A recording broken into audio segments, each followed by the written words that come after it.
had another kind of challenging weekend. We had the engine go down on the 55, but everything's good. We finished the warm-up session on Sunday, and you know, we're looking forward to a good race.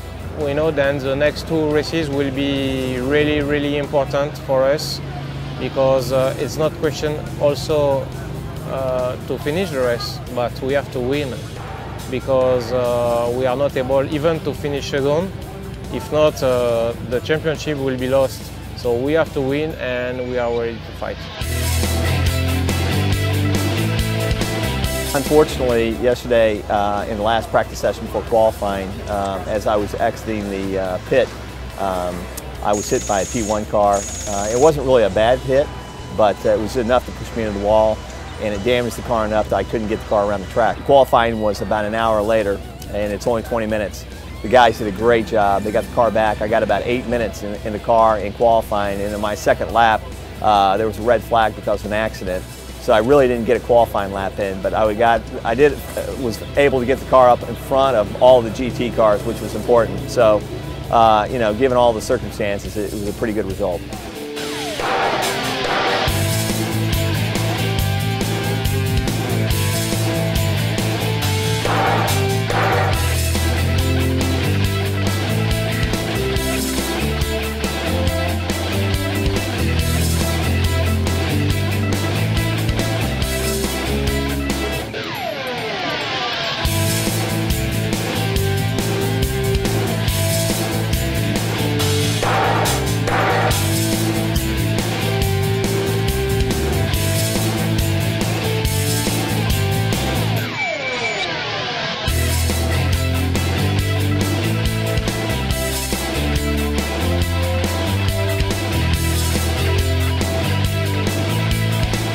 Very, very difficult stint, but looks like Christoph is in second place. Christoph and Scott in second place, so for the team that's already quite good.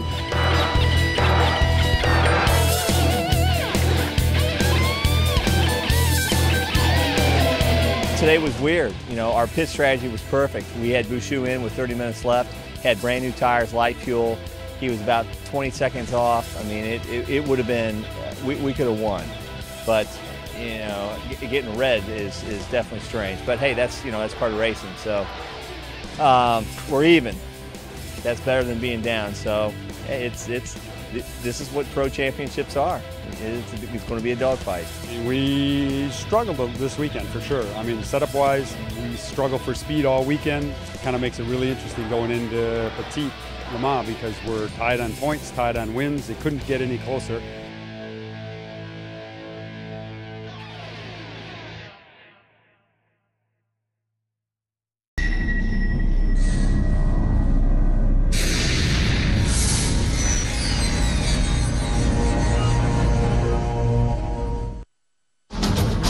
Since 1961, Mosport has been the name synonymous with Canadian motorsports. It was the inaugural home of the Canadian Grand Prix in the 60s and 70s. The fast corners and long straights of Mosport were perfect for the mighty Can-Am cars with unlimited horsepower and ultra-high speeds that ushered in a new era of sports car racing to Canada. The 1980s saw the resurgence of the prototype era with the GTP cars of the IMSA Camel GT Series. This century, Mosport has again become the playground to the prototypes. For the 11th straight year, the world's best manufacturers and drivers of the American Le Mans Series will test their mettle on the daunting 2.5-mile circuit. Today, the series' fastest track celebrates its 50th birthday, and it's next on Speed.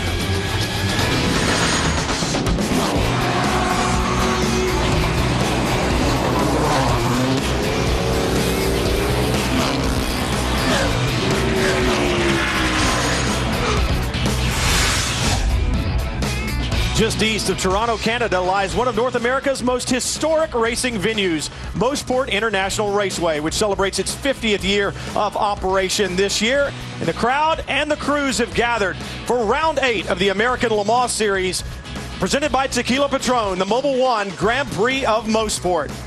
Hello, everyone. They need 17 caution laps to make it a one-stop race, but they also have to do it from the start. So they can save 2 liters of fuel by just starting the car a little bit later and telling Romain, hey, no big burnouts to warm up the tires. Just warm them up, swerving back and forth, and then go.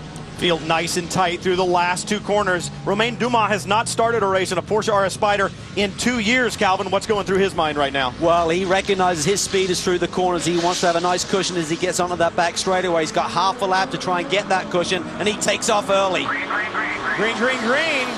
You hear the radio calling, and right now Dumas with a great jump over Brabham in the number one, and you see a lot of that dust on the racetrack. A race here earlier today, oil dry down. Where is the Dyson car? The Dyson car qualified on the front row. I do not see it. Seems like they may have had problems on that reconnaissance lap. They really need is another yellow, because if they got another yellow right now, Simon should circle his way back around, because they try to pick up the overall leader, which right now would be Klaus Graf, of course. So Highcroft need a bit of a break right now. They had some downforce issues in that opening stint with David Brabham, cost them a lot of track time, and right now they're in a deep hole if they're going to win this race today. That's Andy Wallace that you ride on board with right now, fourth in the LMP Challenge category.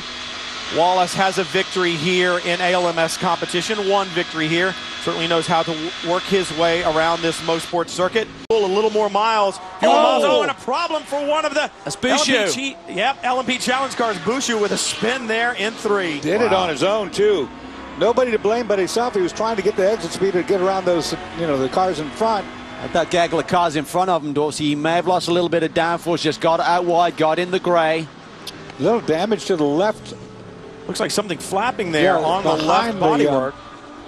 Look inside the fender well on the left side, or inside where the radiator outlet is. Maybe something came up through there and knocked it loose. Perhaps could just be a piece of tape or something like that there on the bodywork, but saw something flapping. I guarantee you one thing, any flopping noise that we hear is probably the flat spot on those Michelin tires, because I feel certain, as good as those tires are and as rugged as they are to be able to run a whole race on them, he's probably flat spotted those tires on that spin. Well, it's an air extractor for the radiator that's come loose. It's in the left side pod, and it's sticking up. It's actually lodged itself now, so it's not flopping around. But I wonder if it's going to do anything as far as... In the LMP category, Christophe Bouchou running second. We saw him with the spin. It's Gunnar Jeanette who holds down the point in the LMP Challenge category, and that is big for the championship there, because it's Gunnar Jeanette and Scott Tucker, Christophe Bouchou's teammate. Scott Tucker, who had the championship lead by only 4 points as we came into Mosport. Guess what? If they stay the way they are right now, they'd be tied tonight.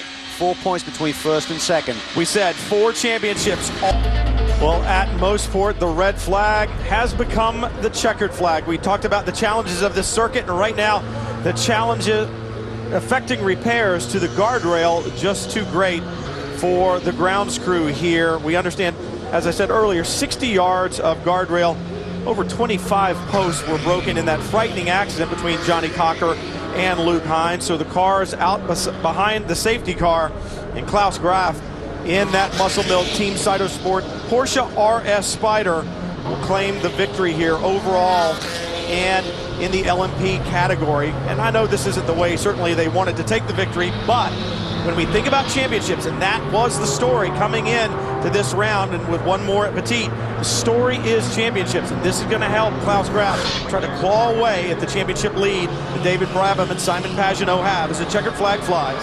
Well, certainly a dominant day. Yes, it ends under unusual circumstances, Dorsey, but that car was the class of the field. They deserved that victory, and they now go to Petit, the final race, in with a shot at the championship. They'll be 16 points behind, but a lot to play for with a very long race. You have to do 70% there, of course, to get points. Yeah. This was the third class ALMS win for Klaus Graf, and during the red flag a little bit earlier, Jamie had a chance to speak with both Johnny Cocker and Luke Hines, who were involved in that horrific accident on the back straightaway. It's going to be a long one there. The unofficial standings right now, Gunnar Jeanette at 153, and Scott Tucker being shown 6 points back. Unofficial, as I said, so that'll have to get sorted out there, but unofficial, I can tell you this, officially, it's close as we head in to Petit Le Mans. So as we head into Petit, it's going to be close.